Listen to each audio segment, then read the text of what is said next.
The verdict of obedience of the Sharia court to the disobedient Muslim wife. This is a love story written in English and translated into Arabic by Dr. A. Ahmed. Copyright. All rights reserved.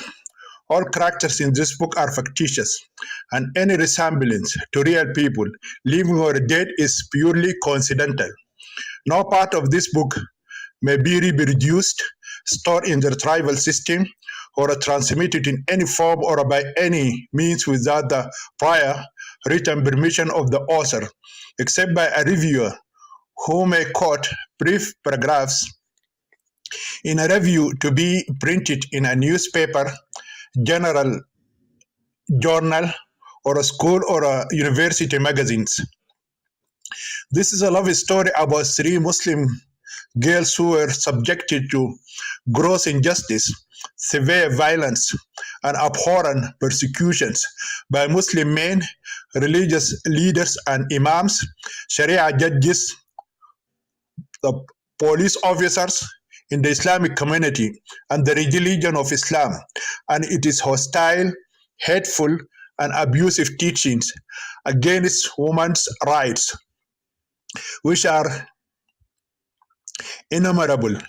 For example, beating of women, child marriage, circumcision of private parts of Muslim girls, which is universally known as female genital mutilation or FGM, slaying them in honor killings, inequality between males and females in inheritance, testimony in court, marriage, divorce, men's guardianship over women, controlling their lives and destinies as if they are minors, physically handicapped or mentally retarded, and forcing them to wear the ibayas, veils, hijabs, niqabs, or the humiliating black burqas as if they are frightening ghosts.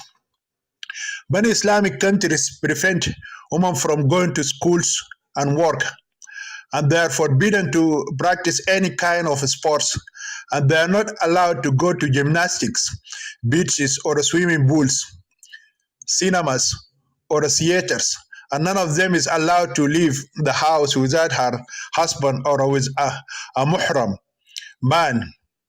The woman is forbidden to marry such as her father or a brother. They are also not allowed to fall in love with men before marriage or choose their future husbands or life partners. The stories about the three innocent girls, namely Intisar, Firdos, and Muna. Chapter 26. The deadly truths of life behind bars in Sudan.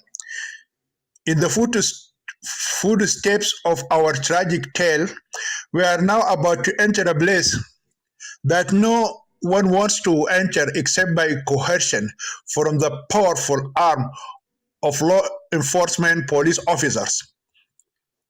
The evil old man, Mr. Osman al-Taib, the notorious criminal, the magician Omar, the half brother of Farida Intisar, Firdos, and Osman, and the beautiful nurse Dakia,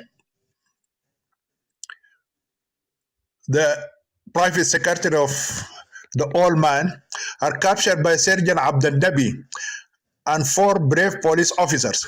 Then they were taken to the dungeon and thrown behind bars.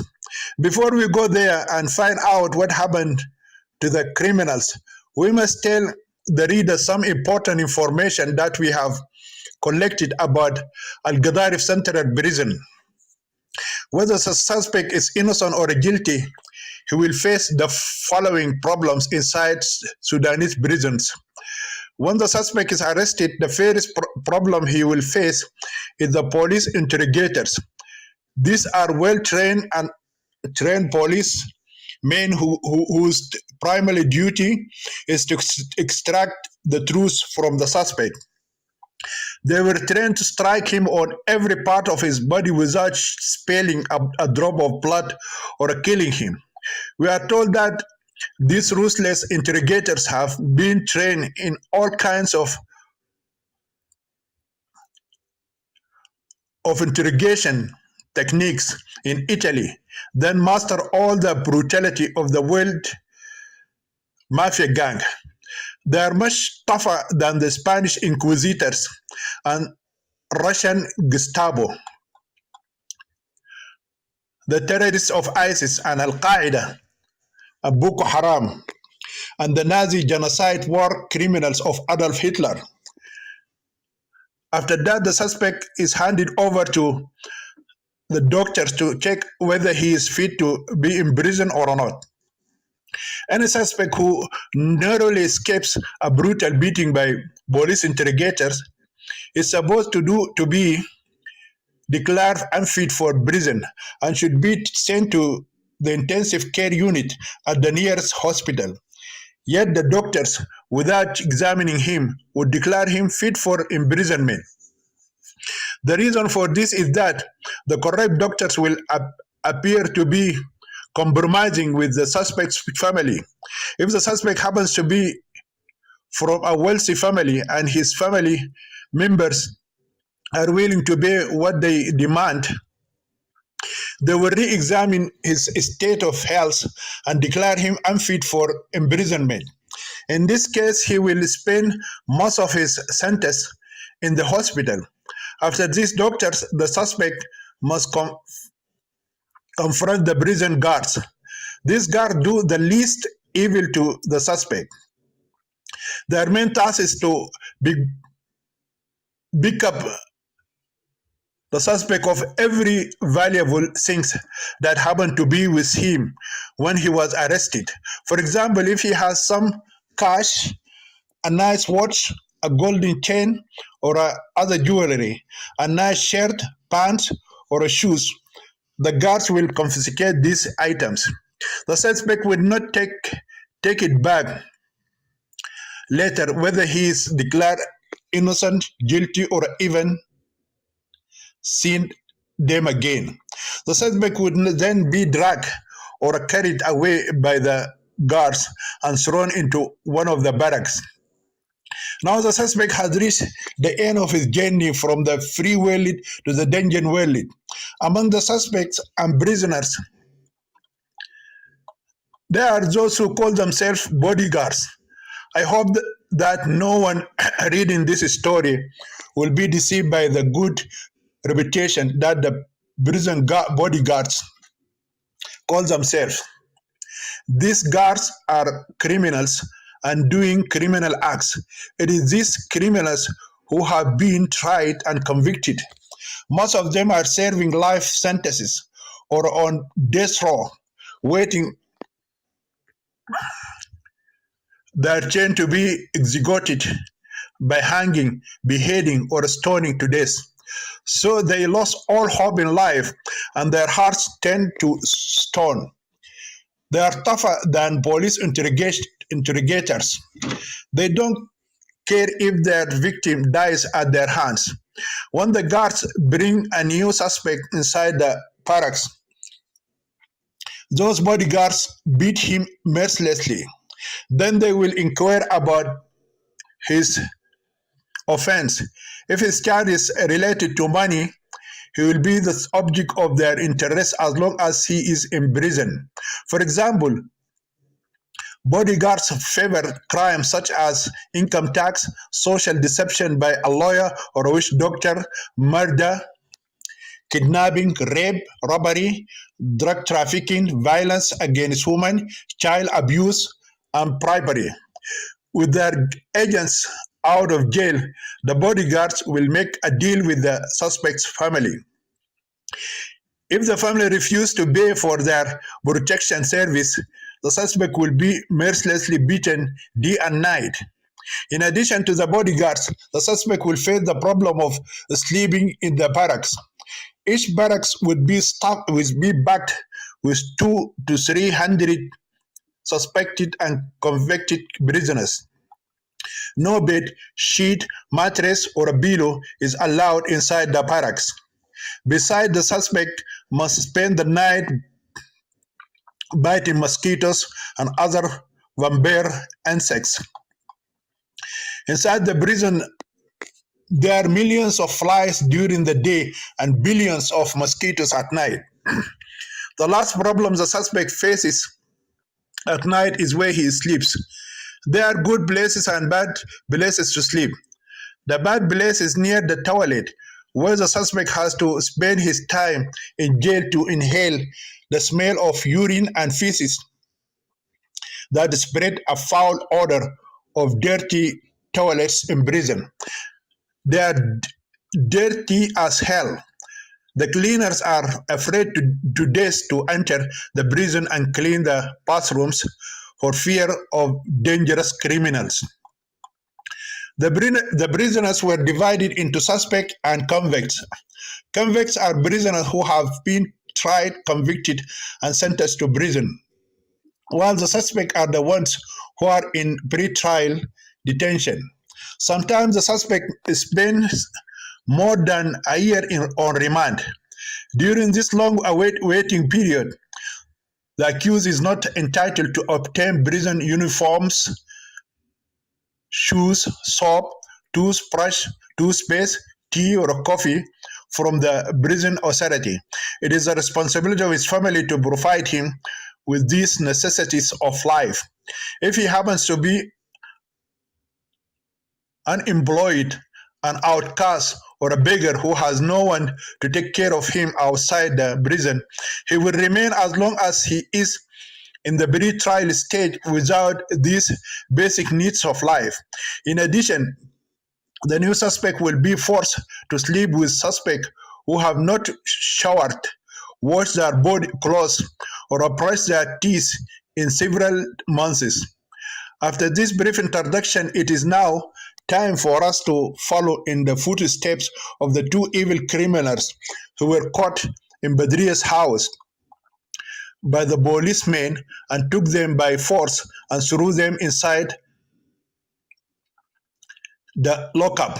Therefore, after the course of our story, we must now enter the central prison of Gadarif city to see what happened to Mr. Osman al-Taib, Omar Ibrahim Mustafa Jabir, and the loveliness Dakiya Karamallah. At first, the beautiful nurse was mistaken by the neighbors for a high-ranking prostitute or a high-profile hooker, whom the dirty old man brought with him to spend the night in his arms because he is the richest man in the city. Therefore, when she appeared in her short dress and half exposed sexy body, the audience cursed her with many insults and accusations. Some bad teen boys reached out to her sexy body and groped her and did other ugly things to her big ass. They would have gang raped her in broad daylight had it not been for the 5 policemen who used their patents and scared them away and rescued her. After that, Sergeant Muhammad Abdel Nabi and his 4 policemen took the 3 suspects to the police headquarters. On the way, journalist Shamsuddin was busy taking pictures for his newspaper. He photographed the suspect in a variety of ways and in different situations. Take their photos individually, 2 by 2, collectively, and with others. Mr. Osman al-Taib was filmed when he was found hiding inside the toilet with his hands tied while he was kneeling between the nurse and the magician, when he was taken by 2 policemen and thrown into the police van, and when he was taken out of the van and thrown into the lockup room. Another picture shows Mr. Osman al-Taib when Sergeant Muhammad Abdel Nabi slapped him. There was a misunderstanding between the sergeant and the old geezer. The former asked the latter if he had bribed Inspector Hussein and thus released the notorious criminal, the magician Umar. The old man, because of the disease of his bitter lips, could not answer the question. The sergeant regarded the old man's silence as a challenge to his authority. In accordance, he slapped him with all his might until the old goat turned upside down. Sergeant Muhammad Abdel Nabi was about to kick the old hyena with his shoe had it not been for the nurse Zakia's intervention. The secretary Zakia remained loyal to her evil employer even after his arrest and continued to defend him and speak on his behalf until they reached the detainee. The two male criminals were sent to the men's jail, and the female suspect was sent to the woman's detention. Since that time, the vile old man has lost contact with his female mouthpiece. Despite this, Sergeant Muhammad Abdel Nabi asked journalist Tariq Shamsuddin Haddad not to publish that photo in the newspaper, which shows him slapping the old geezer with all his might. Shamsuddin also filmed the sixth criminal, the magician Umar, in various locations. Muna refused to approve four of her photos. She asked the journalist not to show those photos to the public, but she asked him to give her those four pictures so that she could keep them in her own album. The picture showed the innocent girl taking revenge on her kidnapper and rapist. One of the pictures was taken when she slapped him in the face. Another one, she kicked him on the head. Another one, she hit him with her high heels on the back. And the last, when she was spitting on his face. When the group reaches the police headquarters, they find that Inspector Hussein was responsible. However, Sergeant Muhammad Abdel Nabi and his policemen refused to greet him or speak to him. They also refused to hand over the suspect to him. They demanded that Inspector Yassin, assistant to Inspector Hussein, take over the case and file a complaint against him. There is an old enmity and hatred between Inspector Yassin and Inspector Hussein. The enmity and hatred worsened when Inspector Hussein the Great achieved his final victory by arresting Al-Wahsh and his gang. Therefore, when Inspector Yassin learned of Inspector Hussein's involvement in the crime of bribery and rape, he immediately informed his superiors of the matter. The senior officials of the police department ordered Inspector Yassin to take the following steps against Inspector Hussein. 1. He must be stripped of his police uniform immediately. 2. He must be charged with bribery and corruption. 3. To stop working as a police inspector immediately. 4. He must be imprisoned in the headquarters until further orders are issued. Inspector Yassin immediately carried out the above orders against the suspected Inspector Hussein. After that, he took the statements of the good citizen Walid Hamza and the fairest innocent girl Mona Salahuddin and allowed them to leave and return to their homes. Nurse Zakia was immediately interrogated and released when the police discovered that she was not involved in the rape and bribery crimes. She went straight from the police headquarters to the airport and back to her home city, Khartoum. In the meantime, the kidnapping and rape criminals, Mr. Osman Taib and Omar Ibrahim Mustafa Jabir, were transferred to prison and placed on the waiting list of the investigators. When it was their turn, the police guards took the old man first. Since the arrest, the old rapist has had a serious communication problem. He became like a lame old geezer who lost his cane, or a short-sighted, aged and decrepit man who lost his spectacles.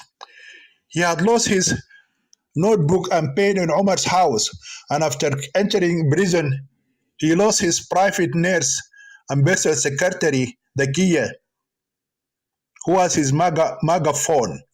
For some time, he had been managing his life without this basic means of communication. In the confinement, room, most of the suspects were either drunk or unconscious due to the brutal beating of the policemen. When it was stained, he saw two huge prison guards entering the lockup room. They quickly grabbed his hands and dragged him into the interrogation room. Chapter 27. Two evil suspects confront the ruthless interrogators.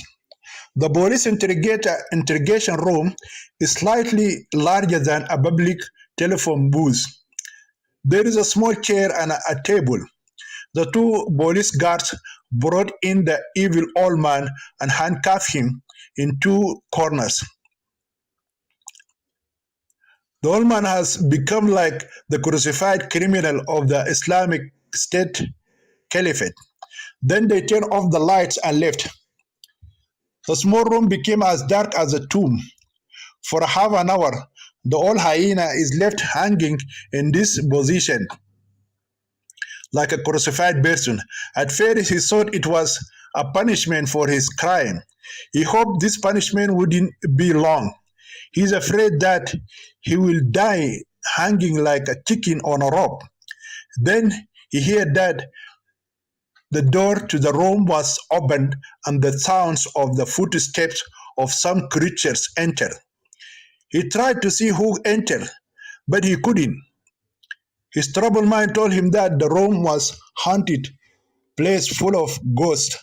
Such thought, such a thought terrified the old man, who was not used to such darkness. Outside prison, his life was full of lights and fun.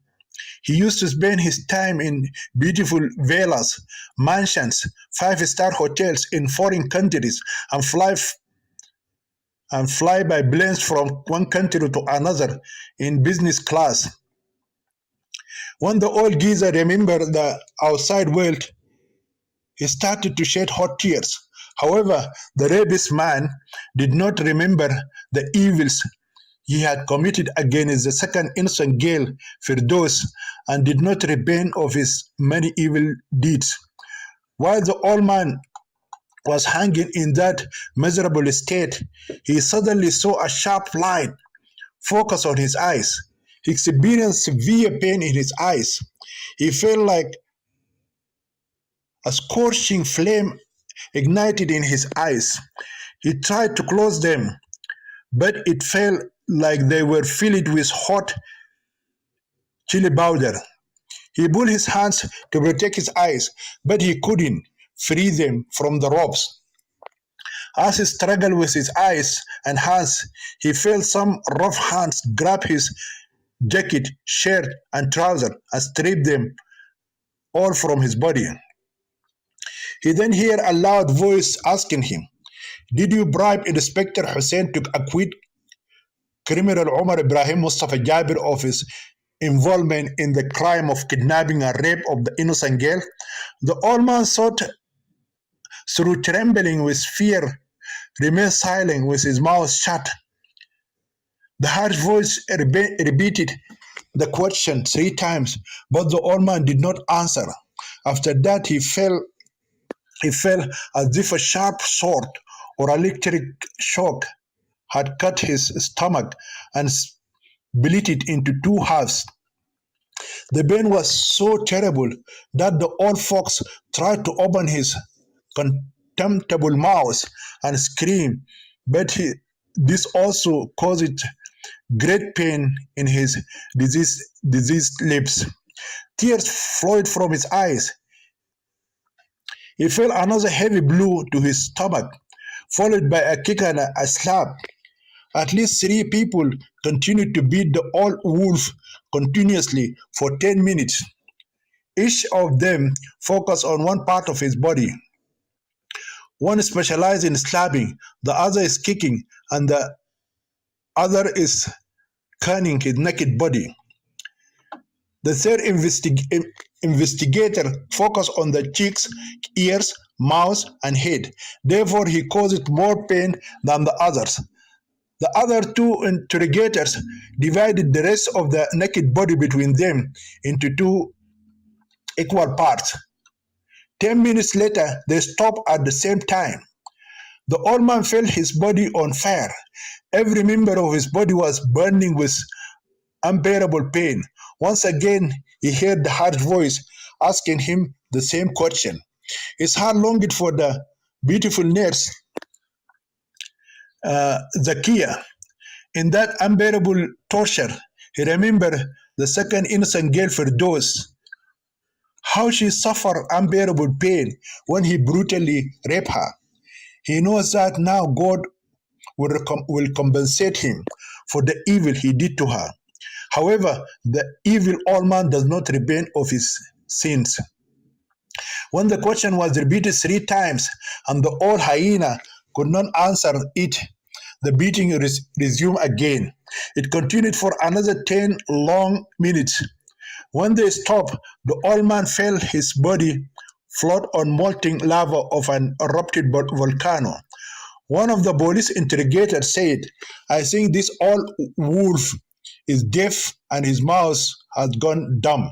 Let us try with him another time. Therefore, he turned off the sharp light and the ruthless interrogators left the room. The old man's evil spirit is now suspended between hell and earth. He could feel a fire burning in every part of his body. He longed for death to save him from his torment. He wished that those interrogators would come back and shoot him in the head and kill him and save him from his unbearable torment. But this desire was not fulfilled. After that, he began to feel himself plunging into a deep ocean of darkness. Darkness overtook him and he passed away. The same 2 police guards returned and carried away the old man's corpse. Without trying to find out if he was alive or dead, the guards took his dead body to the confinement room and laid it on a hard floor. He became like a dead corpse ready to be buried. The sixth criminal, the magician Omar, pretended to be so ill that he could neither stand nor speak. He raised his hand when he heard the 2 prison guards calling his name, Omar Ibrahim Mustafa Jabir. Then the 2 guards approached him and ordered him to his feet. He tried to stand up, but his strength failed him. They grabbed his hands and forced him to his feet. When they let go of his hands, he spontaneously fell on his face and seriously injured himself. He had broken some of his front teeth and his forehead was also bleeding. The police guards, ignoring his injuries, turned his body over and dragged him out of the locker room on his feet until they reached the interrogator's room. On the way, his head kept bouncing up and down like a soccer ball and hitting everything.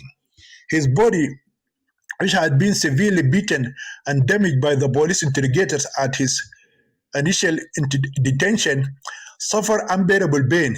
He started screaming and crying all the way. The 2 prison guards did not heed his cries.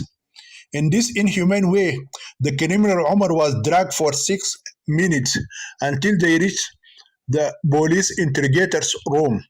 After that, they handcuffed him, turned off the lights, and left. The magician Omar, being a jailbird or habitual goon, knew what would come next. So his mind became busy devising some tricks to escape from the harsh beatings of the ruthless investigators. Moreover, he kept his eyes closed tightly. Half an hour later, he heard people's footsteps entering the darkened room. Turned on the sharp light with Omar's eyes closed. He started opening them gradually until he saw the ruthless interrogators standing in front of him like demons of death. His main concern is to avoid tricky questions. But they surprised him with an unexpected question. Why did you escape from prison? The first question is too tricky for Omar to answer correctly. Sir, the magician said, The police inspector Hussein Hassan Hassanin told me to go home because someone asked him to release me. The investigators are not satisfied with the answer, and hence the brutal beating started immediately. Omar suffered more unbearable pain than the old man because his ailing body had not yet overcome the pain of the previous beating of the interrogators. He started screaming loudly. 10 minutes later, the painful beating stopped, and the question was repeated. The criminal kid the criminal kidnapper and rapist of the innocent girl said, crying, "Sir, that my younger sister's husband bribed Inspector Hussein and I was released." The answer is not acceptable because Omar is still trying to justify his escape. Wherefore, the beating resumed again. When the interrogators stopped 10 minutes later, he felt as if his body had been stabbed and pierced by hundreds of sharp knives, swords, and spears. He's breathing hard now. The difficult question was asked again.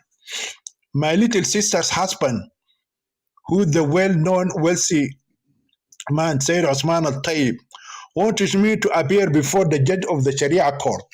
If I hadn't attended the trial, he wouldn't have won the case against his disobedient Muslim wife, who is my small sister Firdos. That is why he bribed Inspector Hussein and released me. This is no excuse for you to escape from prison. I'm sorry, sir. I will not run away again. How much money did your rich brother-in-law pay to Inspector Hussein as a bribe to get you released from the prison? It is a blank check. Inspector Hussein was told to write in it any amount of money he wished to receive. Do you admit that you are the sixth criminal, the magician Umar Ibrahim Fajabir, the fugitive who participated in the heinous crime of kidnapping and rape that was committed against the innocent girl? Yes, I am, sir. After that, the two confession papers were brought and he was asked to confess that he had written and signed them. Umar also admitted that the detainee Shakush Wad al Haram is indeed a criminal, but he did not participate in the crime of kidnapping and rape of the innocent girl, Muna. However, the police authority preferred to continue detaining Shakush as a dangerous criminal. Then the investigators inquired about Mr. Osman al-Taib and learned from Omar that he is neither deaf nor dumb, but he suffers from a disease in the lips, from a bee bite that prevents him from speaking. When they were satisfied with the confession of the sorcerer Omar, two of them carried his battered and broken body to the dungeon and then retained the body of the evil old monster, Mr. Osman Taib, who had already been badly damaged. The old geezer, who is like a zombie, came out of a grave, is still alive. This time, instead of tying him up, they made the old beast sit on a chair. Then they gave him some paper and a pen. One of the interrogators asked him, "Do you admit that you bribed Police Inspector Hussein Hassan Hassanin and thus helped the criminal Omar Ibrahim Mustafa Jabir escape from prison?" The old man wrote the following reply.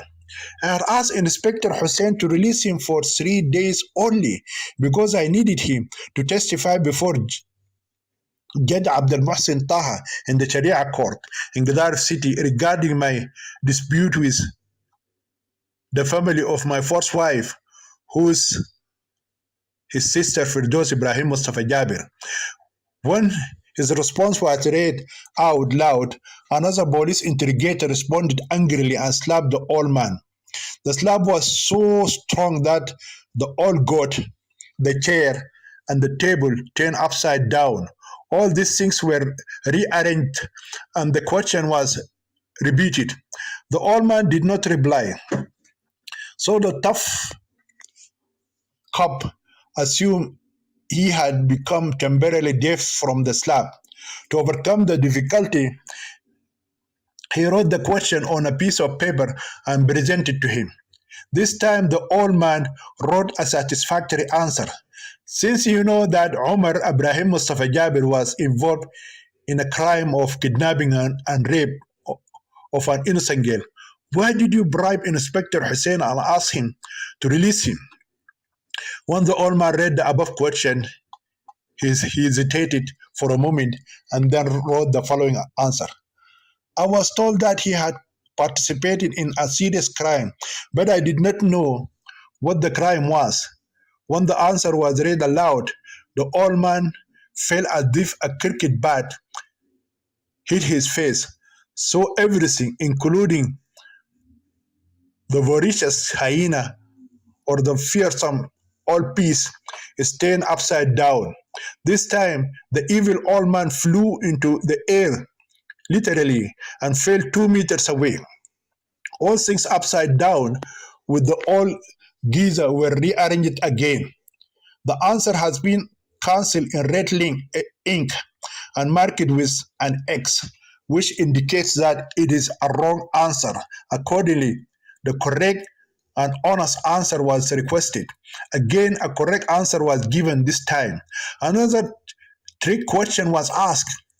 What was your goal when you bribed Inspector Hussein and helped a notorious criminal like the magician Omar escape from prison?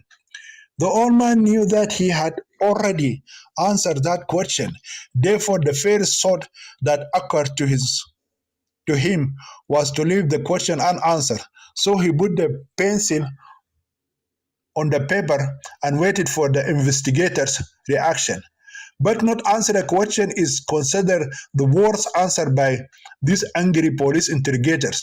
Wherefore, one of them pulled the old man's right ear, another pulled his left cheek, and then they both lifted him up. When the old man was forced to his feet, both interrogators slapped him simultaneously. He felt as if his face had been hit by two large stones or bricks. He fell neither backward nor forward nor sideways, but collapsed. The interrogators lifted him and put him on the chair, but he fell again. They tried to keep him sitting on the hot chair 3 times, and each time he automatically fell to the floor. When they examined his body, they discovered that he had become deaf and blind and that his mouth was temporarily unable to speak. He became like a statue, a body without sense. So they carried him like an old piece of wood and threw him into the dark dungeon. The next day, the badly battered and damaged bodies of the wealthy man, Mr. Osman Taib, and the magician criminal, Omar Ibrahim Mustafa Jabir, were transferred to the doctors in the prison clinic. Without examining their corpses, which had been badly beaten, the doctors of the clinic declared their badly damaged and rotted bodies fit for imprisonment. Therefore, their lifeless corpses, were dumped like trash into one of the crowded barracks of Al Gadarif Central Prison. Chapter 28: The Return of the Mighty Witch Doctor. Meanwhile, the great sorcerer Haj Muhammad Abu Bakr Mursal, the Imam of the Grand Mosque, Maulana Sheikh Marzouk, and the famous politician Sayyid Mahjoub al-Hilali fled to a nearby village called Dalasa.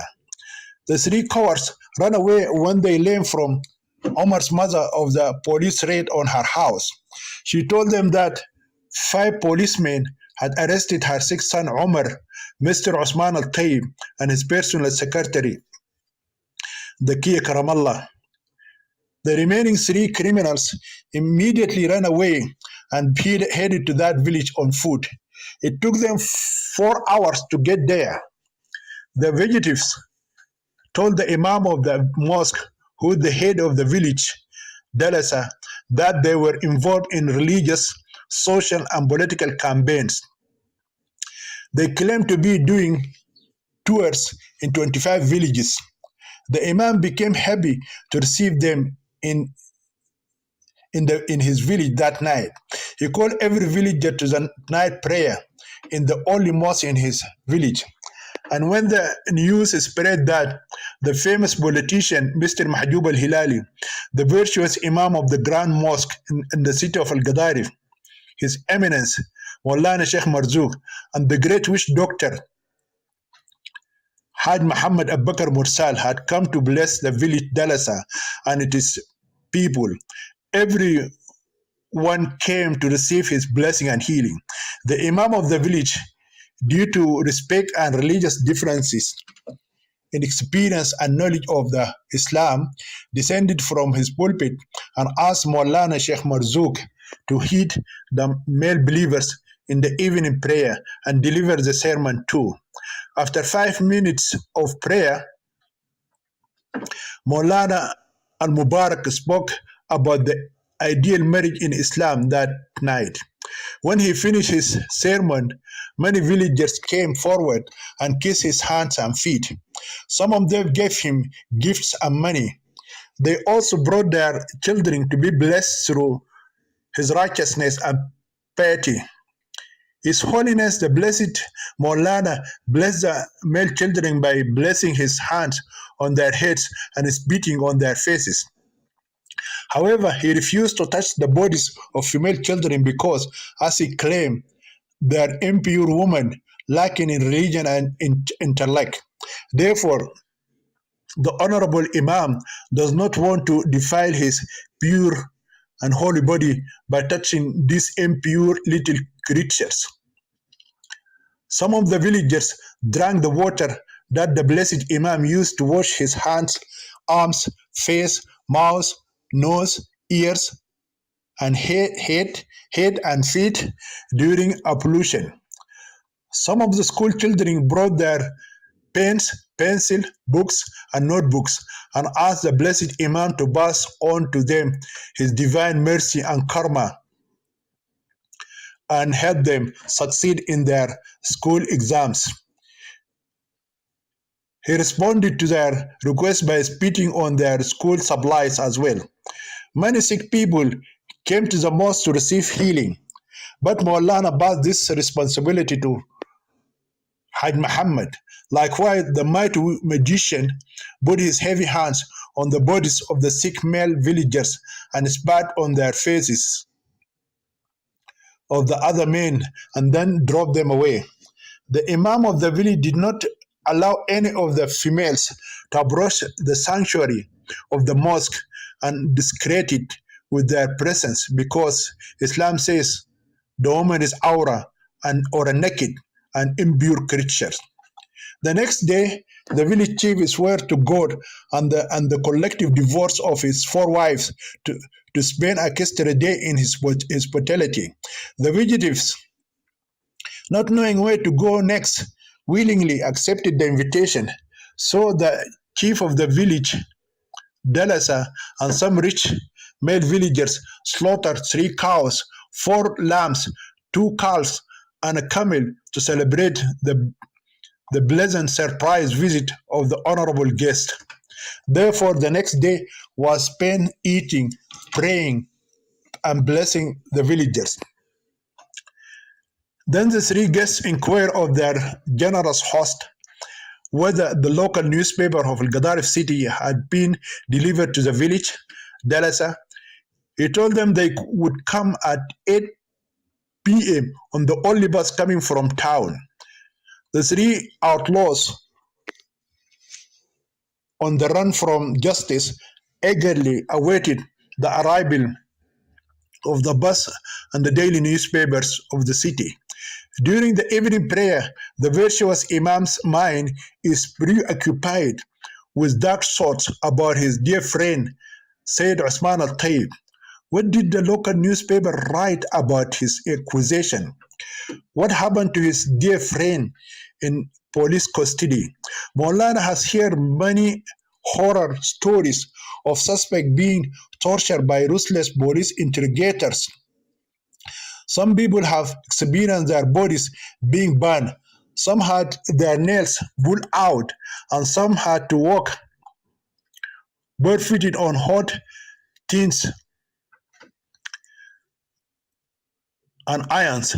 The Imam concluded that it would be a painful experience for Mr. Osman Taib, who had never faced such hardship before. The Blessed Imam believes that the prison was created to house thieves, murderers, rapists, apostates, atheists, feminists, adulterers,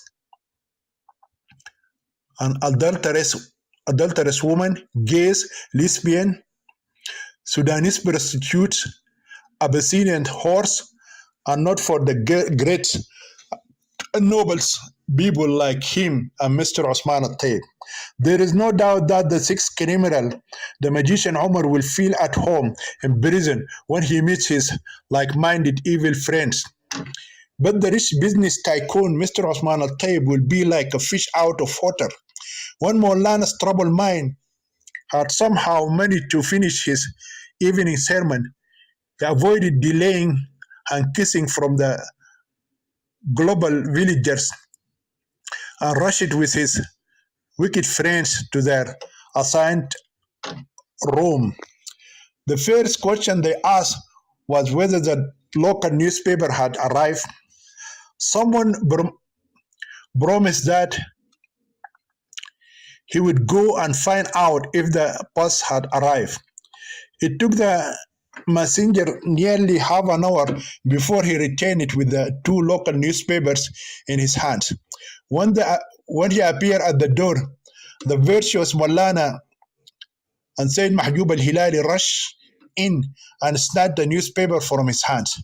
Haj Muhammad, who could not read or write because he is illiterate and never been to school in all his life, demanded that the newspaper be read aloud for him. His demand was granted, and the first newspaper was recited aloud by Maulana Sheikh Marzouk. In the name of God, the most gracious, the most merciful, and the most compassionate, and praise and peace be upon our beloved Prophet Muhammad. This opening statement is not part of the newspaper article, but was added by the Blessed Imam. The involvement of Police Inspector Hussein Hassan Hassanin and the wealthy business tycoon Mr. Osman al-Taib in the crime of kidnapping and rape committed against the innocent girl Mona Salahuddin. Yesterday, two young men approached the newspaper and reported the lair of the mysterious sixth criminal who is known as the magician. One of the young men revealed his identity as the same good citizen who directed the police to the brothel house where the heinous crime was committed against the innocent girl. He showed the newspaper two confession papers written and signed by the charming, mysterious criminal. In the first paper, the criminal gave full details of his involvement in the heinous crime. In the second paper, he confessed to being arrested by Inspector Hussein, but was released on the same day. His son-in-law, the richest man in the city, Mr. Osman Taib, has bribed the police inspector in charge of the crime with a huge amount of money. Later, Inspector Hussein arrested one of the men of Al-Wahsh gang, whose name was Shakush Wad al-Haram, and charged him with the crime of the magician because he wanted to cover up his involvement in bribery. The magician's real name is Umar Ibrahim Mustafa Jabir. Al-Sayyid Osman al-Taib and the magician Umar were held in pre-trial detention for further interrogation, but the police refused to reveal any information about the bribe Inspector Hussein. When Maulana finished reading, the face of his two friends showed faint smiles. Haj Muhammad is the first to comment on the news. Nothing was said about us, Maulana said. Before we jump to a hasty conclusion, let us hear what the other newspaper article said. And when Mr. Mahjoub al-Hilali saw Haj Muhammad's face turning to him for affirmation or a denial, he began to read the other newspaper. Police Inspector Hussein Hassan Hassanin and the wealthy businessman Mr. Osman Al-Taib were accused of the heinous crime of rape that was committed against the innocent girl. The good citizen who still concealed his identity somehow know the whereabouts of the mysterious magician criminal. So he informed the police inspector Hussein about it. However, Inspector Hussein turned the tables on the good citizen and accused him of trying to implicate an innocent person in the crime. Yet the good citizen did not give up. He went to the newspaper and reported the matter. On the advice of one of our journalists, the good citizen went and met the innocent girl. Then both of them approached a nearby police station and filed their complaints. With the help of a police surgeon named Muhammad Abdel Nabi and his brave policemen, the magician Umar and Mr. Osman Al-Taib were arrested yesterday afternoon. The magician admitted that he was released in exchange for a large bribe paid by his sister's husband, Mr. Osman Al-Taib, to the police inspector Hussein. The police refused to disclose more information about Inspector Hussein. More details will be revealed tomorrow by Inspector Yassin, who has been appointed to follow up on the investigation. Haj Muhammad said happily, I believe that our good friend, Mr. Osman Taib, tried to implicate us in the crime because he wanted us to stand with him and fight those evil boys who are trying to snatch his new underage bride from him. Maulana said, you can't be sure of your assumption.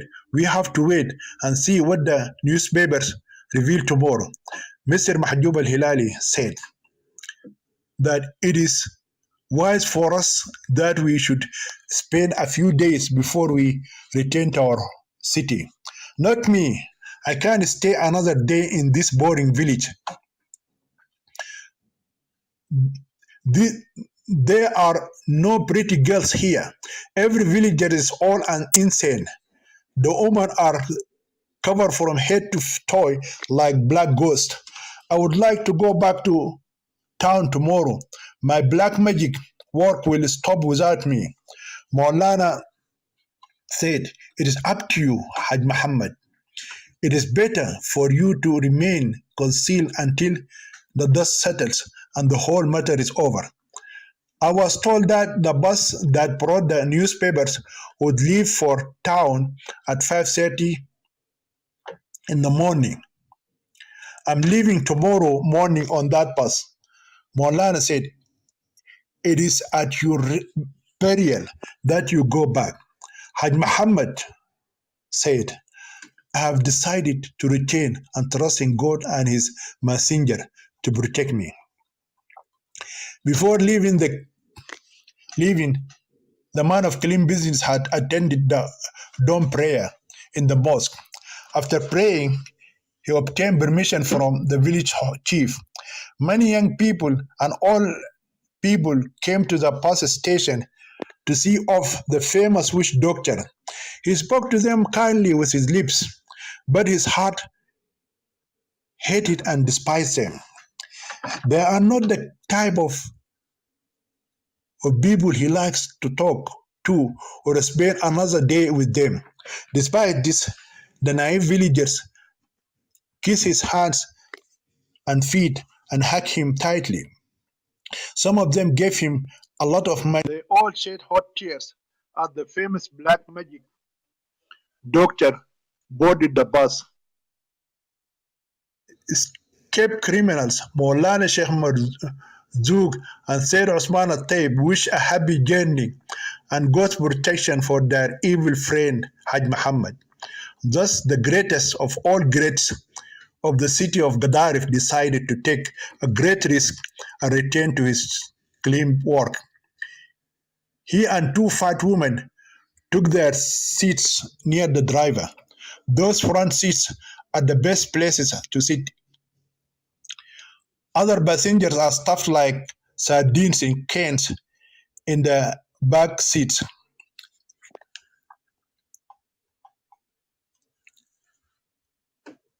The bus is authorized for 50 passengers sitting in seats and 20 passengers standing on their feet.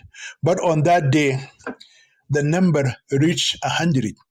Besides them, there are their livestock and possessions such as sheep and goats, chairs and tables, sticks, bags, chickens, and children. It is an excruciating hour and a half trip with many other hazards. The road is very bad, so all passengers will be bumping up and down and sideways all the way. At 5:40 a.m., the dangerous journey began. 10 minutes later of driving, the bus left the village road and entered the gravel highway. So the shaking and shiver began. Combined with this instability, the bus tires release massive dust, burying every passenger under a hurricane of dust. It is a bumpy gravel road, and after another 10 minutes of driving, all passengers and their animals and birds and bags and children are starting to look like creatures that had been buried under the sand and then exhumed. The bus began to climb hills, descend into valleys, cross streams, and sometimes travel under thick, thorny bushes. Those passengers sitting by the windows had their clothes and turbans turned off. Beside all those hardships, the bus stops automatically every now and then due to engine failure. To get the driver to start it again, passengers needed 10 minutes of being pushed from behind to restart the slow piece. In this way, the bus somehow managed to cover half the distance and stop for a 15-minute break. By then, the passengers were suffering from many kinds of diseases. Some started vomiting, some complained of severe headaches, some felt dizzy, and others felt very weak and tired. All passengers disembarked to stretch their legs and relieve themselves, except for the man of clean business. He did not suffer as the other passengers suffered because of his good health and because he had the best seat. His heart longs for a beautiful teenage girl tears. He hadn't touched the soft cheeks of a hot girl in 44 hours, and that was a long time for him.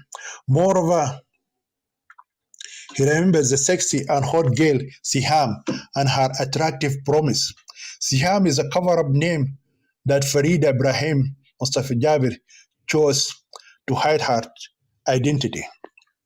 The pilgrimage is afraid that she will come in his absence and not find him. He thinks he fell in love with her at first sight, and the hot girl Siham also fell in love with him. So all the hardships of the unhappy journey did not shake or weaken him. He resolved to get home by all means and open his private room to his beautiful female visitors. During the unhappy and difficult journey, the sorcerer's mind was occupied with thousands of thoughts. He began to compare the females he saw in the village to the visiting young woman who came every day to his house. He has seen he has seen village girls covering their bodies from head to toe in black abayas and ugly veils. In the village, girl, he could see nothing but a coffin-like creatures inside a coffin. Each village girl was a female ghost who walked and talked like a zombie inside an ugly coffin. Haj Muhammad wondered if the girls of the village had emerged from their mother's wombs fully clothed in those hideous coffin-like burial clothes. In fact, he concluded that all of them would not need burial clothes when they die. The way the village girl got into the world of the living, she also had to go to the land of the dead.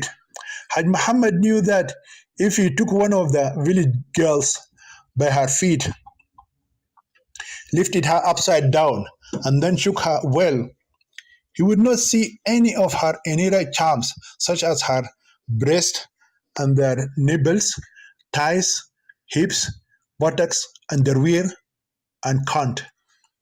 Then the pilgrim's mind ignored the ugly appearances of the village girls and began to remember the city beauties who crowded into his house every day.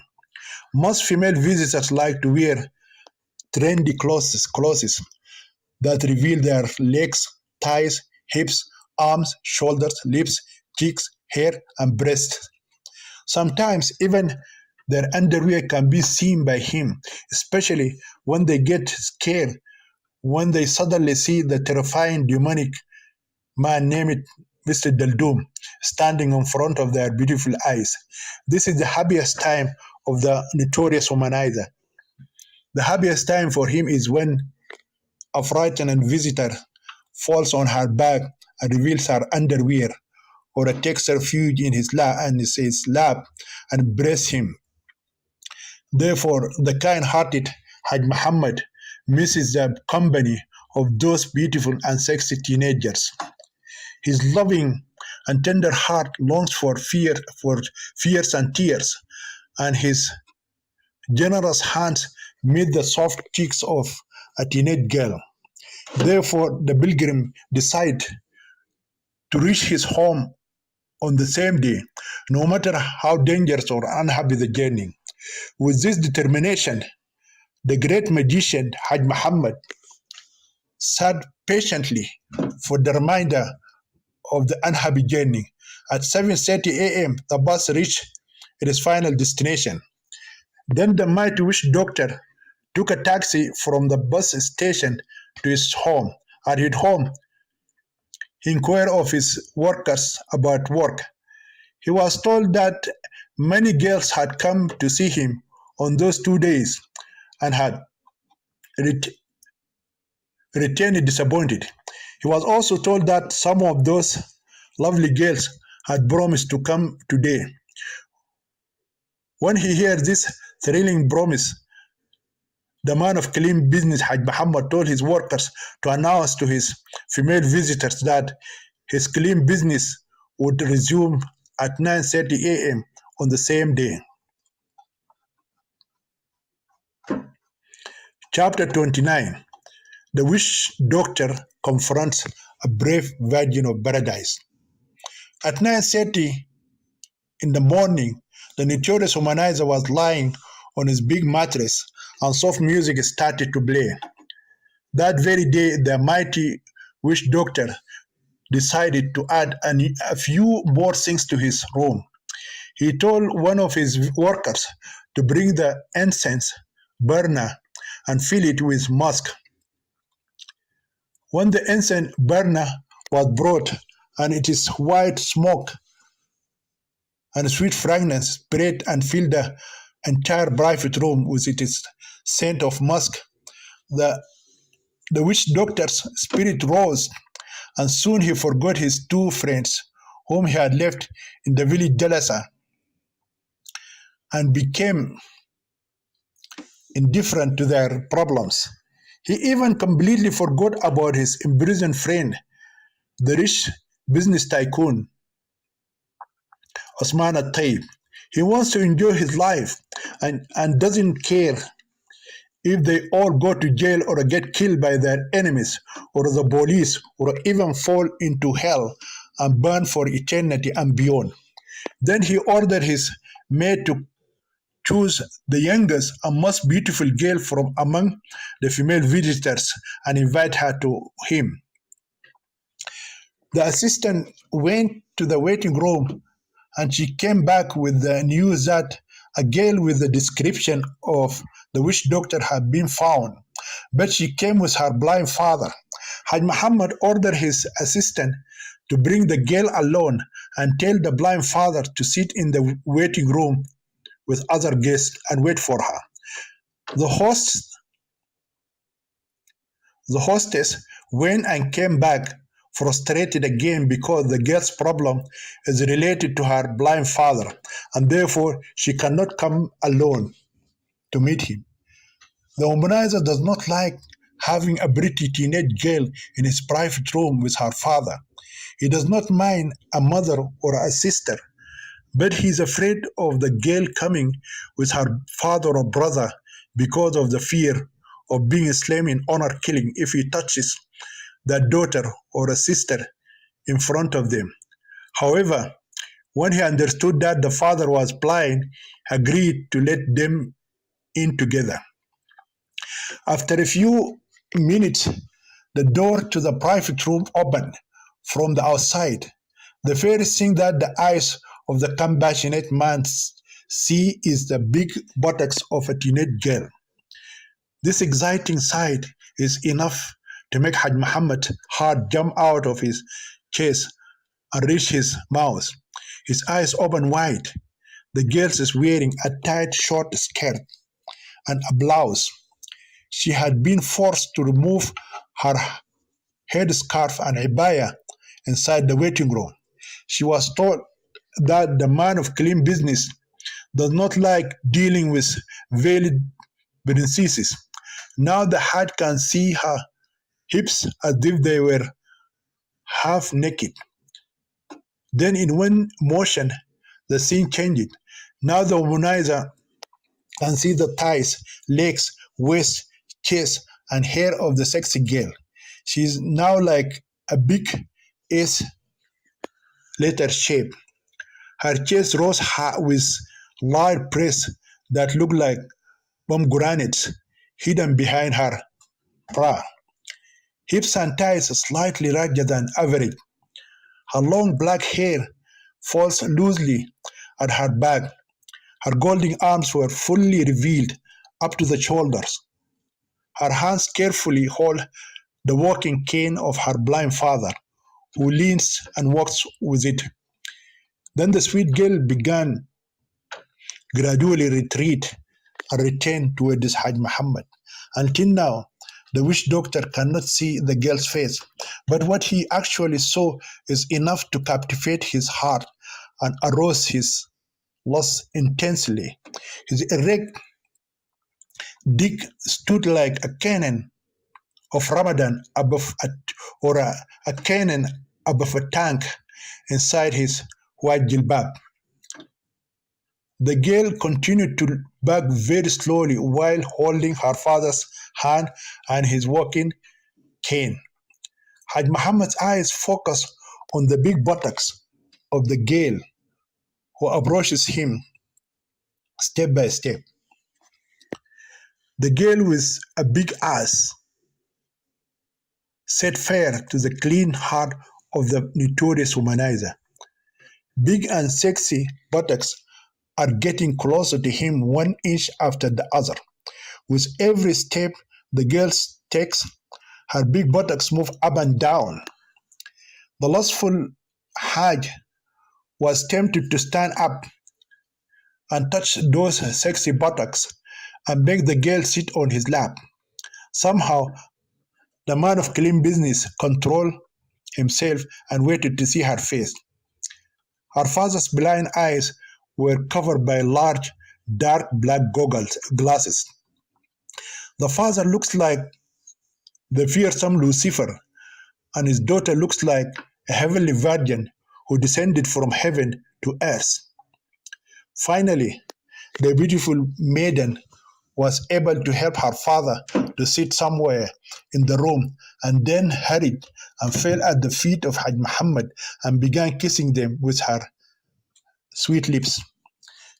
The Hajj is dying to see her face, so he extended his merciful hands forward and touched the girl's cheeks. When his hand fell her soft cheeks, the pilgrim felt that a current was passing from the girl's cheeks to his hands and spreading like fire all over his body. Now the lustful healer was aroused to the limit.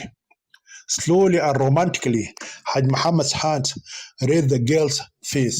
When his eyes saw her beautiful face, his heart turned away from his body and lost his self-control. And in a moment of ecstasy, he kissed the girl completely on the lips. The girl quickly pulled her lips back. However, Haj Muhammad's hands remained stuck to her cheeks. He continued to look at the girl's incomparably beautiful face. Her beauty exceeds his expectation. From the time he began his black magic work, he had never seen such a wonderful and dazzling beauty. Her eyes are large and surrounded by crescent-shaped black eyebrows. Her mouth is small and decorated with pretty lips that look like a pair of slices of pineapples. She has red lipsticks in her lips. Her cheeks are a pair of apples. Her neck is long and descended with a golden chain. The chain carries a small plane. The golden airplane lands between her breasts. Her big breasts are rounded and slightly larger than average. They are like two big pomegranates. They can be seen completely through her collar except for their nipples. Tempted Haj Muhammad to touch the human aerodrome on which the plane lands. Her fully exposed shoulders created a magnetic force in the witch doctor's hand. Many times he deliberately allowed his hands to slip from her sweet cheeks to her shoulders, which shine like the color of a mango. The girl again fell to his feet and kissed him. During her downfall, she finds it very difficult to hide her inner charm from his eyes. If the womanizer reaches out and lifts her short dress by an inch, he will see her small red underwear. The beautiful girl allowed the sorcerer to touch her cheeks, lips, hair, shoulders, and arms. She even let him caress her hands. He tried several times to touch other sensitive areas such as her breast and buttocks, but she stopped him. When she realized he was intoxicated with an uncontrollable sexual desire, she stopped kissing his feet and began to speak. He said in a girlish voice, "My father and I are at your mercy." Although she looks like a 16-year-old girl, her voice is like that of a 6-year-old female child. "Even I'm at your mercy, but don't bother about it now," says Haj Muhammad.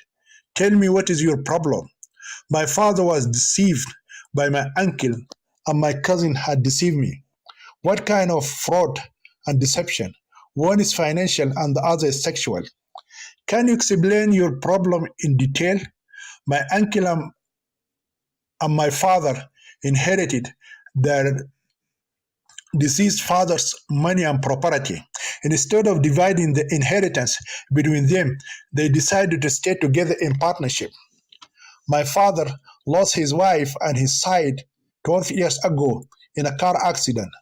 From that time on, my uncle started cheating on my father at work. He took advantage of my father's blindness and made him sign money financial documents. In this way, he was able to transfer all money and property to his name. When my father decided to write some of his possessions in my name, he discovered that there was nothing left in his name. Even the house we were staying in passed on to my uncle's name. My father got angry and accused my uncle of betraying him. My uncle claimed that he spent all my father's money on his medical treatment and my education. We took the matter to court and filed a lawsuit against my uncle. Unfortunately, we lost the case. My corrupt uncle had used his money, so he bribed the judge and jurymen and was acquitted in honor with his head held high. After that, we were kicked out of our house and into the streets. For some time, we were homeless and without money. However, a dear friend of my father took us to his house and gave us a small room to live in temporarily. When the beautiful girl finished her father's tragic story, she began to cry. Meanwhile, the kind witch doctor wipes away the tears falling from her soft cheeks. Then the pilgrim looked at the father. He had seen him sitting like a statue of Lord Buddha without moving or speaking or even tears falling from his blind eyes. Haj Muhammad wondered how such a stony face could beget such exquisite beauty. He quickly turned his eyes away from the rocky face and brought them back to the beautiful girl's angelic face. God willing, I will return all the wealth to you and to your father, and I will make your uncle run through the street like the madman Satur. Now tell me about your sexual problem with your cousin.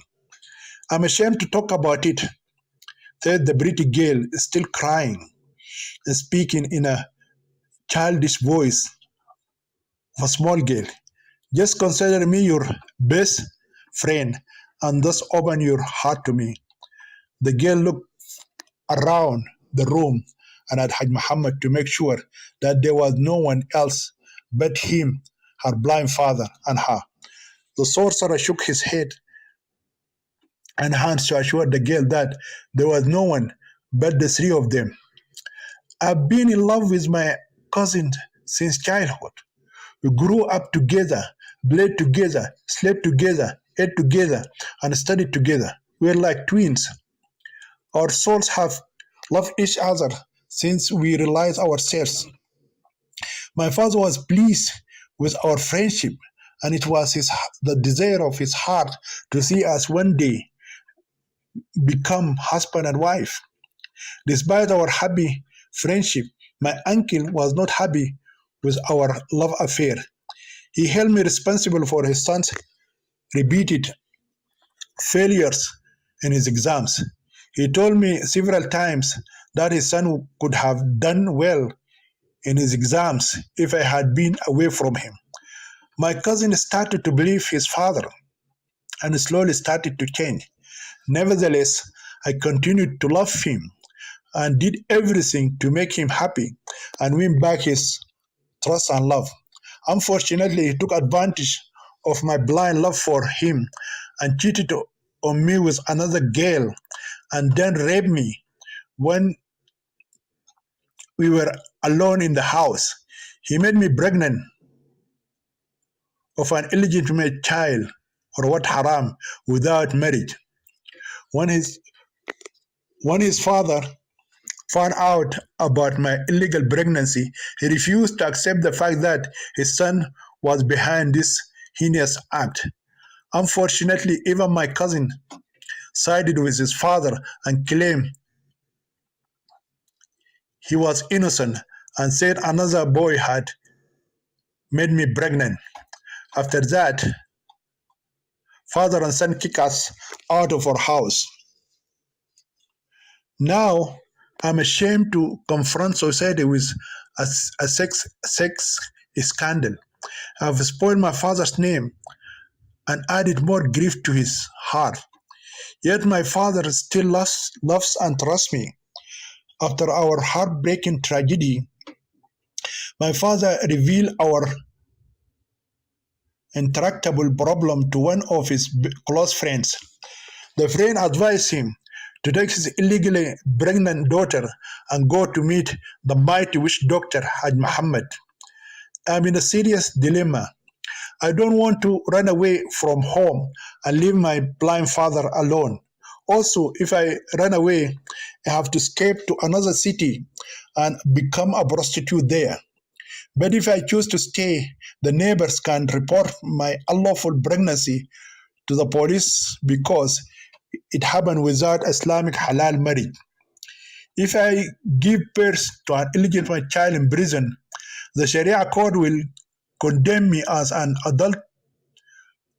adulterous woman and then sentence me to stoning. Even if no one reports me to the police, you know that I cannot raise an illegitimate child in a Muslim society. When the girl finished talking about her sexual problem, she bowed her head in shame and began to cry. Haj Muhammad also wiped some tears from his face. He looked at the blind father, but he saw him as before. There were no movements, tears, or words that came out of his mouth or eyes. He remained in place like a lifeless statue. He ignored the father again, but despised him this time because he showed no sympathy towards his crying pregnant daughter. Then he began to wipe the girl's tears.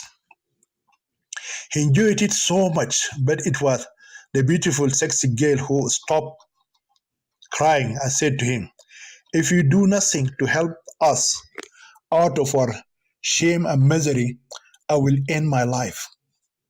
The Hajj replied, "I will do whatever you ask me to do. I want you to solve our financial and sexual problems."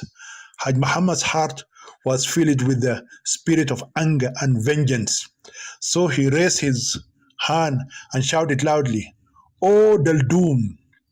Then he set his eyes on the girl to see how she would react when she saw the shadow of death unfold before her eyes. He expected her to run to her father or jump on him and cuddle up to him and sit on his lap, or run to the toilet and lock herself inside, or fall on her back and reveal her underwear, or run from his room to the waiting room. Until now, none of the teenage girls had reacted otherwise. When they saw the scary monster, the doom, suddenly appear before their eyes. However, when the fearsome beast suddenly appeared before the girl's eyes, she did nothing of this. Instead, she looked first at him and then at Haj Muhammad, smiled at them, and remained calm. The girl's normal reaction astonished Haj Muhammad, who had never seen nor heard of the ancient stories of the witches and wizards of his ancestors. That the girl remained calm and normal when she saw the back of darkness, the doom, appear in the empty air before her eyes. Haj Muhammad considered the girl's lack of violent reaction a great miracle. He also began to think about the possibility if she was an ordinary human or another demonic manifestation of some kind.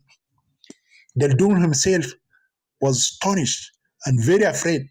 He quickly jumped to the conclusion that the girl herself is another demonic creature that came directly from the world of evil spirits.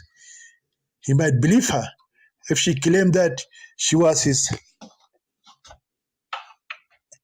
demon among the jinn or a fairy bride of the Nile River, Al Jinniya. the bride of the Nile. In order to clear his doubts, Haj Muhammad began to inquire about the background of the brave girl. Have you come to me before? No, sir. Have you been to a fakir's house or witch doctor house before? Not at all. Has anyone visited my house and then talked to you about me? Not at all. How did you know about me? I told you that a dear friend of my father had told us about you. What is his name? His name is Wad al Khabir. I've never heard of this name before. I don't think he came to your house, but he probably heard about you. You are more popular and loved in this city than anyone else. You are the greatest of all greats. Although Haj Muhammad was not completely satisfied with her answers, he decided to stop his inquiries. His mind told him that the girl and her father had probably dried up from all human feelings because of the tremendous injustice done to them. My faithful servant, Mr. Dadum, would you please show our sweet princess the list of revenge? The scary creature is still puzzled by the brave girl's strange reaction. He also considered her to be an extraordinary human or a female creature who came either from the wells of evil spirits or from the virgins of heaven who had descended to earth to be the sexual partner for his womanizer master. With this conclusion, he handed the list of revenge to the brave celestial girl. What am I supposed to do with this black book, Mr. Daldum? Said the maiden of heaven, smiling at him. The shadow of death remained very puzzled also by the friendly nature of the brave girl and the respectful way in which she addressed him. Since the day he found himself involved in the evil work of black magic, no young woman had spoken to him with respect. In fact, all the teenage girls who visited Haj Muhammad hated him and hoped he would disappear or be bound by his master. But for the first time, the terribly looking magician Daldum found a girl who smiled and spoke politely to him. Can you pick up a number at random, please? For the first time, the fearsome beast spoke as respectfully as its evil mind would allow. The fair virgin of Paradise said in a spoiled voice to Mr. Daldum, still smiling, if I am not mistaken, you have given me a blank slate. So, should I guess any number and write it here? Please, Miss World, don't write anything on the tablet. The numbers are already written in it. You have to randomly pick up any number between 1 and 13 and tell us. Well, said the brave girl, smiling. For its sake, my dear Mr. Daldum, I choose number 7. Again, the ugly beast was slightly moved by the sweet girl's friendly nature and her distinguished courage. This time, the reason for his astonishment was the perfect way the girl kept pronouncing his strange name. Even the great wizard Haj Muhammad himself cannot pronounce his name so perfectly as the girl does. The doomed conclusion proved correct, and he then began to view the girl as a spiritual being who manifested herself in a beautiful human form.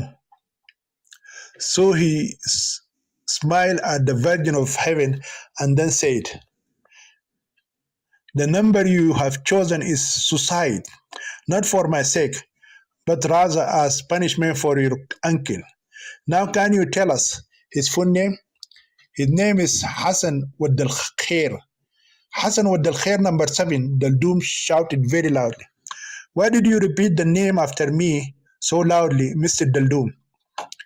For the spiritual servants to hear it.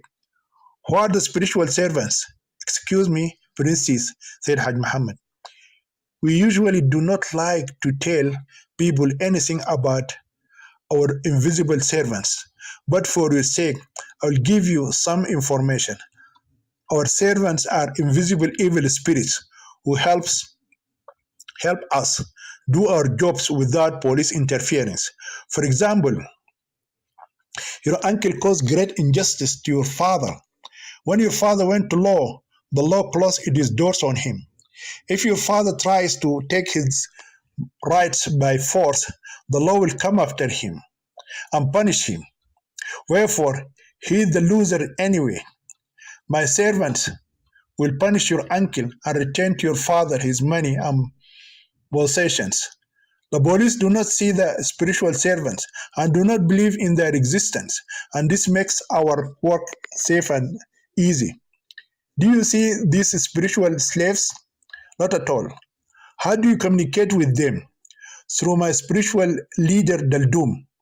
Then the girl looked at Daldum for a while and realized that he didn't look like an ordinary human. She said, Is this Daldum a human being or a demon? Mr. Doom felt much offended and then opened his mouth angrily and exclaimed, I think I am something between a human being, an evil spirit, or a demon, or perhaps the devil himself has taken human form. And if you doubt what I claim, I can at once prove it. After uttering those obscene words, a spectre of death stepped forward towards the culprit and was about to carry out his threat against her. Haj Muhammad shouted, Please control your anger, Mr. Daldum, when he saw the black bag about to attack the beautiful girl. His angry words forced the brave girl to retract her daring question and beg him to pardon her. I'm so sorry, Mr. Daldum. I didn't mean to offend you. I just wanted to clear my doubts. So I beg your pardon, Mr. Daldum, my dear. Please forgive me, sir. I'm willing to kiss your hands and feet, and if it will make you forgive me, I'm also ready to apologize to you on my knees. Then the Virgin of Paradise fell to her knees and raised her hands, begging the sack of darkness to forgive her. Either he was affected by her tears and pleas, or her many words of apology had touched his heart of stone and turned him from the demon of death into a black angel of forgiveness, or only God knows. Mr. Daldum, the so-called dark angel of love, changed his mind, stepped back, and dropped his fist. Those apologetic words finally calmed the shadow of death and restored a measure of peace to the room. Then Daldum said, My dear sister, please choose another number for your cousin. This time the mighty witch doctor Haj Muhammad felt very confused and frightened when he heard Daldum address one of his female visitors as his sister. For him, everything that day was unusual and unnatural. He saw with his own small red eyes and heard with his big black ears the unbelievable that very morning. I chose number 13 for my ex-boyfriend. What is his name? Mr. Daldum asked. Walid Hassan Wad al Khair. Then the scary black creature shouted very loudly, Walid Hassan Wad al Khair number 13. By the way, Haj Muhammad said to the brave girl, what is your name? My name is Nada Salah Wad al Khair. Nada is a beautiful name. You look like the dew of heaven, just as your name means. Thank you, sir, said the pretty girl smilingly. Excuse me, sir, says the sweet princess Nada. What will Walid's punishment be? Madness. Your ex-lover Walid will be mad forever, shouted the witch doctor. Thousands of evil demons will dwell in his body. They will make him run around the streets and sleep on top of trash dumpsters at night. When people see him, they will run away from him. Even animals would be afraid of him. He will eat rubbish from garbage containers and drink stagnant, filthy water out of the gutter. His body and clothes would smell like a decomposing dead corpse. When you see him, you can't recognize him. He'll grow his hair, nails, and beard. His clothes will be torn to pieces. He urinates and defecates in his clothes. It is a cruel and inhuman punishment. How can I bear to see my ex-boyfriend in such a miserable state? Nada, we did not choose the punishment, but you choose it. You chose it. Besides, the number itself shows us what kind of punishment a person deserves for the wrong he has committed against our visitor. Can I change the number? You can, said Mr. Daldum with a serious face. What you have to do now is to bring us something familiar for your uncle and cousin. What is that? An old shoe, a handkerchief, or any piece of clothing that belonged to your uncle or a cousin. Why do you want that, Mr. Daldum? For our spiritual evil servants to find your uncle and cousin and punish them. But this kind of punishment will not solve my problem. What can I do to solve the problem of my illegal pregnancy? Haj Muhammad said, don't worry about your pregnancy problem. When you bring the family things, please come back alone. Never bring your blind father again. I'll give you something to drink. It will lead you to the abortion of the illegal fetus from your womb.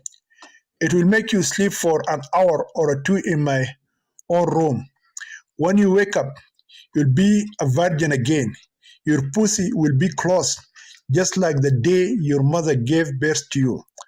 You will become a virgin like the Huriya of Jannat al-Firdaus, or the Virgin of Paradise. How much money do you have to pay? How much money do we have to pay you for all your service to us? Don't worry about money now. Whatever you bid us bayat, when you came, we will accept it. But you will be asked for the full amount when work is done by my spiritual servant. But when you come to pay the rest of the amount, you must pay 10 times what you gave today. Suppose if we don't get back to you after the work is done, what will you do to get the full amount? My beautiful princess Nada, sometimes you are cute and naughty, and sometimes you talk like a police inspector or a detective. You are a very strange girl. I can't understand you. I just want to satisfy my curiosity. If you fail to return to me, then the punishments of your uncle and cousin will be carried out on you and your father by my invisible evil servants. Do you have some examples of people being killed by your wicked servants or demons or made mad by those evil spirits? I have many more, but for your sake, I will mention two famous examples. The first example is the first wife of the wealthy business tycoon, Mr.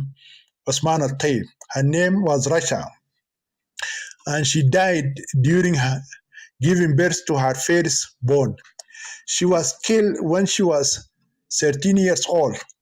My evil servants made her swallow a lot of tablets and pills at night. When morning came, they found her dead and gone forever.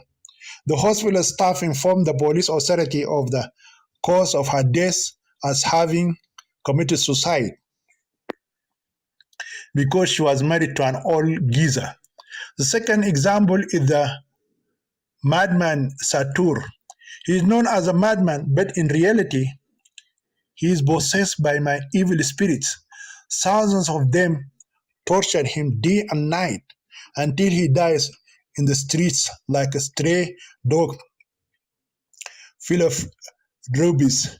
Before he was controlled by my those thousands of my demons, he used to be a very handsome teacher in the biggest school in this city. He is a university graduate, but today he is the most dangerous madman in town. Even the mental hospital staff in Khartoum City, Taha Bahshan and Tijan Linmahi, were afraid to keep him in their health facilities. He will remain homeless and wander the streets of this city until he breathes his last like a stray dog invested with rabies. How many demons do you have under your control? They are countless in number. They are more in number than people in this city. I could send thousands of them to everyone in many cities in Sudan, and there would still be a lot of them remain. How do you catch these demons? I inherited them from my father. My father inherited them from his father, and so on. Don't ask me how my great grandfather got them. I don't know. Have you ever used humans to do your evil work? Yes, in limited way only. For example, they make cursors and vaporizers. What are these? They are verses of the Holy Quran written on a wooden slate and folded papers. Visitors are supposed to drink the ashtray mihaya and burn the incense bakhra and smell its smoke. But my evil demons do other dangerous things. Can I join your business in black magic? All this time, the lustful witch doctor's hands wander all over the sexy body of the beautiful Virgin of Paradise, Nada. He started with the cheeks and went down to the waist. Then one of his hands moved to the big ass of the sexy girl and started caressing it with lust. When the lovely girl remained unaffected or interested, his other hand extended to one of the girls of the Virgin's breast and grabbed it. However, another did not refuse for the lustful man to touch her boobs. Then his big hands began to caress her breast. When those sexual touches did not drive the girl away from the notorious womanizer's hand or drag herself away, the lustful sorcerer decided to make his final move. In the blink of an eye, his right hand grabbed the girl's short dress and rubbed it up to her waist. At the same time, his left hand grabbed her small red underwear and removed it from her private parts. The madman concluded that the girl's father is not only blind, but also deaf and dumb. Wherefore he knew and understood that no one would save his lovely daughter from him. Before Nada could do anything, the witch doctor pushed her down and straddled her body. He removed his wolf's hood and exposed his fully erect penis, which is standing like a big rifle ready to fire its bullets on the near target, and the exposed pussy. Then he started by forcibly inserting his large cock inside the sexy girl's small pussy.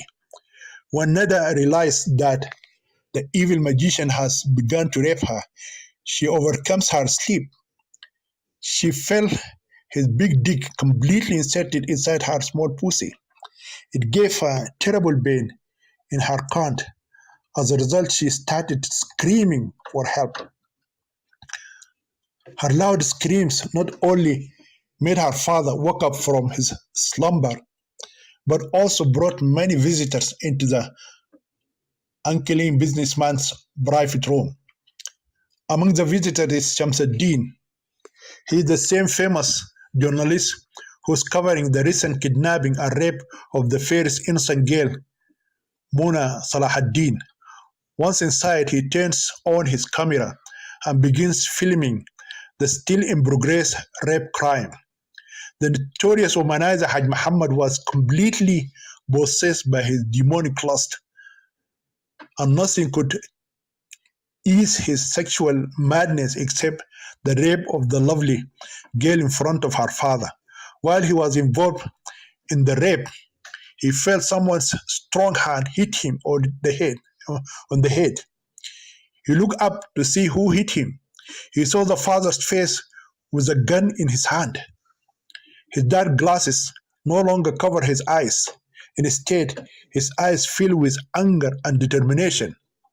Then the angry father shouted at the rapist, "Any movement, I will shoot you in the head." "Who are you?" shouted Haj Muhammad in astonishment. The father said, "I'm the police inspector Yasin. You are under arrest. You are under arrest for rape and misleading," shouted Inspector Yasin. The evil rapist was amazed and frightened when he discovered that his private room was full of his visitors and workers. More than 50 people watched him rape the innocent girl. When the evil witch doctor was forced to his feet, everyone saw his penis fully erect, standing like the canon of Ramadan. Even his victim became half naked, and her dress was rolled up to her waist, and she was without her underwear.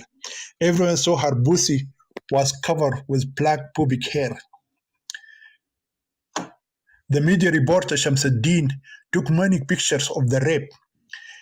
In fact, the famous journalist was planted by police inspector Yasin among the visitors in order to meet some of them and cover up the arrest of the great fraudster, the witch doctor Haj Muhammad. They came ready to arrest him for deceiving people and stealing their money, but the sex freak gave them more than they came for. He raped the fairest innocent girl in front of the police inspector Yasin. His evil deed was witnessed by more than 50 people. On that very morning, the mastermind of the two evil marriage plots, Haj Muhammad, was arrested along with his workers. After the rapist and impostor was tied up, Inspector Yasin chased Daldoom, who looked very terrifying and dangerous. The policemen who came in plain clothes and also sat in the waiting room, along with Inspector Yasin, searched the whole house inside and out, but they could not find Daldoom. It was as if the black shadow of death had transformed himself into a cloud of smoke, rose into the air, and disappeared from the land of mortals forever. Chapter 30. Failed plan of the friends. The other two evil fugitives, the Imam of the largest mosque in the city of Gadarif, Maulana Sheikh Marzouk, and the famous senior politician Mr. Mahjoub al-Hilali also decided to leave the boring village Dalasa and its naive inhabitants and follow in the footsteps of their partner in crime, Haj Muhammad, and return to their beautiful homes. It was Mr. Mahjoub al-Hilali who suggested leaving the naive villagers and returning to the civilized townspeople. At first, Maulana Sheikh Marzouk rejected the idea and preferred to spend more days before coming out of their safe hiding place. But when the politician insisted that he would return on his own, Imam al-Mubarak bowed to pressures. Actually, the politician said that he misses his favorite TV series, and since there is not a single TV in the whole village Dalasa, he decided to go home that day and watch his favorite show. Maulana agreed to accompany his friend, but made a proposal. They must read the morning newspapers, and if nothing is said of their involvement in the crime of their arrested friend, the old man, they can say goodbye to their kindly, hospitable host and catch the city bus and go home.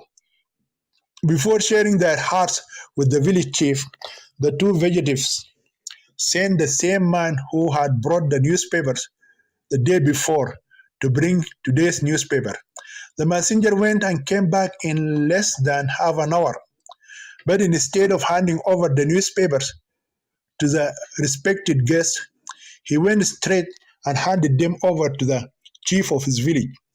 When the imam of the village mosque opened the first folio and saw the first page, his face turned from friendly to angry to hostile to demonic until he became monstrous and very ugly. He began reading the newspaper silently, his hands trembling and his body sweating like he had suddenly entered a hot steam bath. By then, the hearts of the two fugitives had almost stopped, and their bodies were sweating and shaking in sheer terror. They conclude that the newspapers revealed their involvement in kidnapping and bribery crimes. Suddenly, the angry imam and the chief of the village stopped reading, turned his ugly face, and shouted at his frightened guest, "Who are you people?" The virtuous Maulana Sheikh Marzouk replied in a low voice, "We are human beings, created by God. We are the sons of Adam and Eve, like you. We are good citizens," said the great politician. "You two evil men are charlatans and usurpers." Then the very angry chief of the village, Dalasa, threw the two newspapers in their faces and ordered them to read them. The two fugitives took the newspapers, looked at the front pages, and witnessed the unbelievable. If they saw the devil appear before their eyes with his black horns on his head, they would not be so afraid.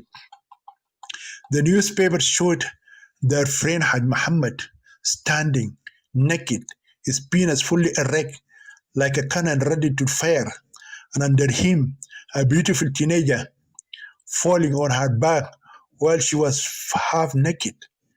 The girl's hairy pussy was also shown. Haj Muhammad, the man of clean business, was arrested by police inspector Yasin. More than 50 people witnessed the witch doctor while he was committing haram and fahisha and immorality with a 16-year-old girl in his house. The police authority considered the crime committed by him as a serious rape crime. Both frightened friends, the religious clerk and spiritual leader and political leader, decided not to read anymore because what they saw told them everything. Therefore, they both got rid of the newspaper as if they carried dangerous, infectious diseases such as the coronavirus. Then they looked at the village chief and waited for him to pass judgment on them. One expected the enraged chieftain to summon the villagers and order them to throw stone at them and stone them to death for being crooks and rapists, while the other fugitive looked forward to the death penalty of beheading by double-edged swords. Yet the angry village head did none of this. He only ordered them to leave the holy ground of his village Dalasa immediately, or else he would tell his subjects to hang them to death, or, or have his men cut off their heads by axes. The angry chief also swore to God and the divorce of his 4 wives that he would not allow them to travel in the village paths. The three had come to his village on foot and so had to live on foot. Fearing that the outraged chief would change his mind and order the villagers to beat them to death and then burn their bodies, the two fleeing fugitives fled the village Dalasa as if they were being pursued by an angry mob of Muslim terrorists. Not only did they leave behind the angry village chief and his naive subjects, but they also forgot the 10 billion Sudanese pounds of the imprisoned rapist, the old man, Mr. Osman Tayyip. It was the clever Sudanese lawyer Salah who came up with the idea of him to ambush and trap the mastermind who hatched the two evil plots of the so-called halal Islamic marriages of the innocent sisters in Sara Firdos. Unfortunately, the plan did not work as he expected, and the first innocent girl Muna was raped again by the evil witch doctor, Haj Muhammad. Muna told the friends that the evil wizard had used his power of black magic and hypnotized her and put police inspector Yasin to sleep too. The last thing she remembers is asking the notorious womanizer Haj Muhammad if she could join his work of black magic. After that, she does not know what happened to her except that she suddenly awakens from the effect of hypnosis and finds the evil man climbing over her body while he was brutally raping her. Similarly, Inspector Yasin made the same allegation that he fell into a long coma and could not wake up from it until Muna screamed for help. And his undercover policemen, the journalists, and other visitors rushed to rescue her. Now the big question, that is, why the friends agreed to devise a risky plan that caused the fairest innocent girl Mona to be raped again by another human beast. She was the same victim who was kidnapped and brutally gang raped by Al-Wahsh and his gang. Friends had already extracted Haj Muhammad's recorded confession that he was the mastermind of two evil plots. They did it through Farida, who played the beautiful and sexy girl Siham. Indeed, friends were forced to draw such a dangerous trap. After the two evil criminals, the old man Osman al-Tayyib and the magician Umar Ibrahim Mustafa Jabir went behind bars, the friends decided to file an official complaint against the conspirators. Before doing so, Salah, as newly established sister, believed it would be wise to seek the advice of a senior attorney. The senior lawyer told him that the recorded confession of Haj Muhammad might not be admissible in court if other suspected men deny their involvement in the plot to the so-called social counselor. Salah learned that the Sharia court had already dealt with the matter and issued its ruling in favor of Mr. Osman al-Tayyib and his evil gang. Accordingly, the case can be dismissed by the High Court if the suspect present the same evidence they submitted to the Sharia court. Therefore, lawyer Salah came up with the idea of seducing Haj Muhammad again. The main objective was to prove that he is a public illusionist who uses black magic to achieve his evil schemes and deceive people and rob them of their monies. The friends knew they couldn't send Farida back because she had already gone to him and seduced him, and thus this elicited from him what he admitted in tape. He was the mastermind of the two sham marriages. They also knew that they could not send Intisar because Haj Muhammad had seen her in the Sharia court and most likely knew that she was the girl who married Hassan Mahjoub al-Hilali against her consent. Finally, when, the, when no other girl could be found, the fairest innocent girl Muna volunteered to play the attractive and sexy maiden of heaven, Nada. Badriya and Farida, who had visited Haj Muhammad's house before, told Muna about the fearsome demonic man Daldun. They gave her a full description of the dark sack of days and what his primary duty in black magic. They told her not to be afraid of him when he appeared before her eyes.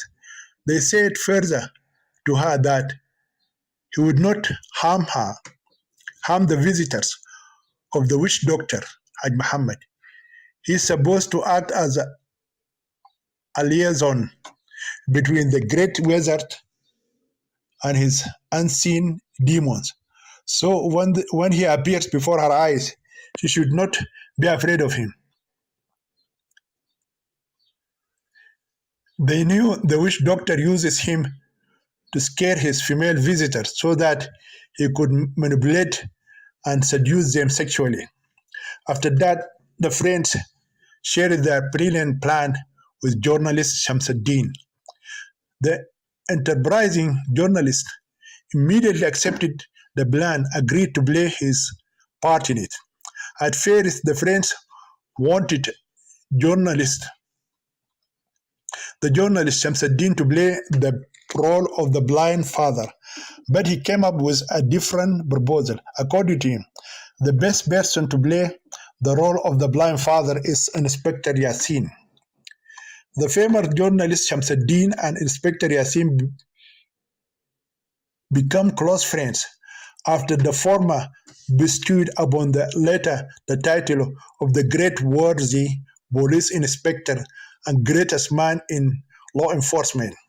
So Police Inspector Yassin agreed to the friend's plan, and especially after seeing that such a role will increase his greatness when he arrests the famous witch doctor. He uses black magic to deceive the good citizens of the city and steal their money.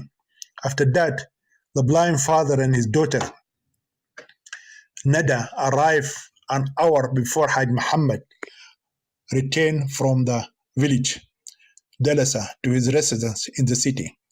The blind father and his beautiful and sexy daughter were the fairest visitors that day.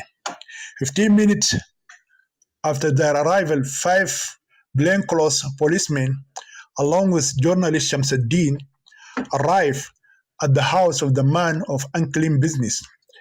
They are all recorded as visitors who have come to seek justice from the man of power and greatness, the compassionate witch doctor, Haj Muhammad. Unfortunately, as we mentioned, the plan did not work out well, and the notorious womanizer raped the fairest innocent girl Muna in front of the police inspector Yassin. However, the unclean businessman was arrested on more serious charges than those related to the crimes of Al-Wish and his gang, the evil old man Mr. Osman al-Tayyib, and the sixth criminal, the magician Umar Ibrahim Mustafa Jabir. At the police headquarters, the Gaddafi city police drafted a long list of the charge sheet of heinous crimes against the fraudster and the rapist of the innocent girl. He was accused of being caught in the act of rape, black magic, public deception, hypnotizing male visitors and beautiful teenage female visitors and raping their beautiful daughters in front of them.